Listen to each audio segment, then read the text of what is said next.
బంగారం రేటు రోజు రోజుకి పెరిగిపోతూనే ఉంది. మనలాంటి మధ్య తరగతి వాళ్ళకి ఫ్యూచర్‌లో బంగారం కొనడం ఒక డ్రీమ్‌గానే మిగిలిపోతుందేమో అనిపిస్తుంది కదా! అవును. ఖచ్చితంగా అందరి ఒపీనియన్ ఇదే. సో, ఇలాంటి సిట్యుయేషన్‌లో మనం ఎలా రియాక్ట్ అవ్వాలి అనే విషయం తెలుసుకోవాలంటే మీరు ఈ వీడియో పూర్తిగా చూడాల్సిందే. అలాగే వీడియో పూర్తిగా చూసిన తర్వాత మీ మనసైతే చాలా రిలాక్స్ అవుతుంది. సో, ఇంకెందుకు ఆలస్యం లెట్స్ స్టార్ట్ అవర్ వీడియో. నా వీడియో కనుక ఫస్ట్ టైమ్ చూసినట్లయితే ప్లీజ్ వీడియోని లైక్ చేయండి. అలాగే ఛానెల్‌ని తప్పకుండా సబ్స్క్రైబ్ చేసుకోండి. పక్కనున్న బెల్ ఐకాన్ ప్రెస్ చేయడం మాత్రం మర్చిపోవద్దు. సో దట్ నేను పెట్టే ప్రతి వీడియో మీకు రీచ్ అవుతుంది. అలాగే మీ విలువైన అభిప్రాయాన్ని ఖచ్చితంగా కింద కామెంట్ చేయండి. సుమన్ ఒక నార్మల్ ఎంప్లాయీ. ఆయన సాలరీ ఇంటి ఖర్చులకి, పిల్లల చదువులకి పోగా నెల నెలా కొద్ది మొత్తంలో మిగిలేది. ఆ డబ్బుతో ఆయన భార్య లక్ష్మి ప్రతి సంవత్సరం కొద్దిగా బంగారం కొనేది. ముఖ్యంగా వారి కూతురి పెళ్లి కోసం బంగారాన్ని కూడపెట్టడం వారి కల. అయితే గత కొన్ని సంవత్సరాలుగా బంగారం ధరలు ఊహించని విధంగా పెరుగుతూనే వచ్చాయి. ఒకరోజు సుమన్ లక్ష్మి టీ తాగుతూ పేపర్ చదువుతుండగా బంగారం ధరలు రికార్డ్ స్థాయికి చేరాయనే వార్త కనిపిస్తుంది. లక్ష్మి చాలా బాధగా, అయ్యో, ఇంత ధర పెరిగితే మన కూతురు పెళ్లికి కనీసం 10 తులాల బంగారమైనా కొనగలమా? మనం జీవితాంతం కష్టపడ్డా బంగారం కల నెరవేరేలా లేదు అని భర్తతో అంటుంది. సుమన్ కొద్దిసేపు మౌనంగా ఆలోచిస్తాడు. తమ కల నెరవేరడం కష్టమని ఆయనకు అర్థమవుతుంది. కానీ నిరాశ పడకుండా తల పైకెత్తి తన భార్యతో ఇలా అంటాడు.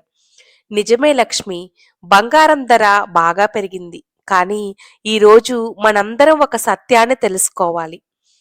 బంగారం అనేది కేవలం ఒక లోహం, మెటల్ మాత్రమే.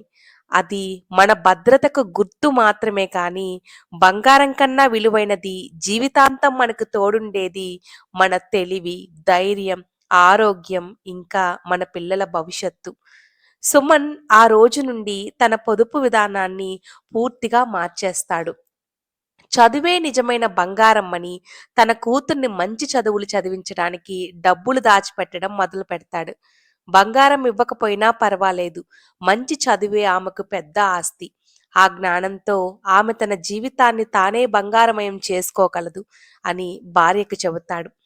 బంగారం కోసం పెట్టే ప్రతి రూపాయిని సిస్టమాటిక్ ఇన్వెస్ట్మెంట్ ప్లాన్‌లోను, హెల్త్ ఇన్స్యూరెన్స్‌లోను పెట్టడం స్టార్ట్ చేస్తాడు. 5 సంవత్సరాల తర్వాత బంగారం రేట్లు మరింత పెరిగాయి.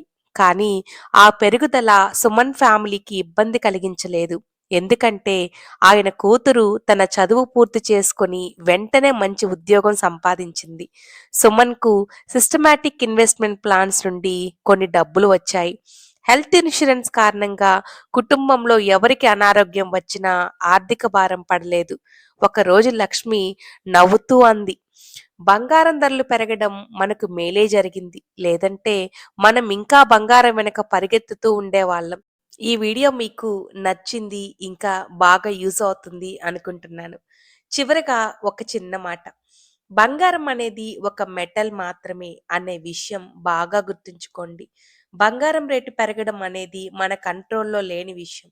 ఈరోజు మనమే కాదు, దేశంలో మనలాంటి మధ్య తరగతి వాళ్ళు ఎంతోమంది దీని గురించి సఫర్ అవుతూనే ఉన్నారు. అయితే బంగారం కొనవద్దు అని నేను చెప్పటం లేదు. పెరిగే రేటును బట్టి దాని క్వాంటిటీని తగ్గించుకుంటే మనకి కొంచెం భారం తగ్గుతుంది. అంతేకానీ వచ్చిన ఆదాయాన్ని ఎక్కువగా బంగారం కోసం పిచ్చిగా ఇన్వెస్ట్ చేయకండి. బంగారం కంటే విలువైనది మన పిల్లల భవిష్యత్తు, ఇంకా మన ఆరోగ్యం అనే విషయాన్ని బాగా గుర్తుపెట్టుకోండి.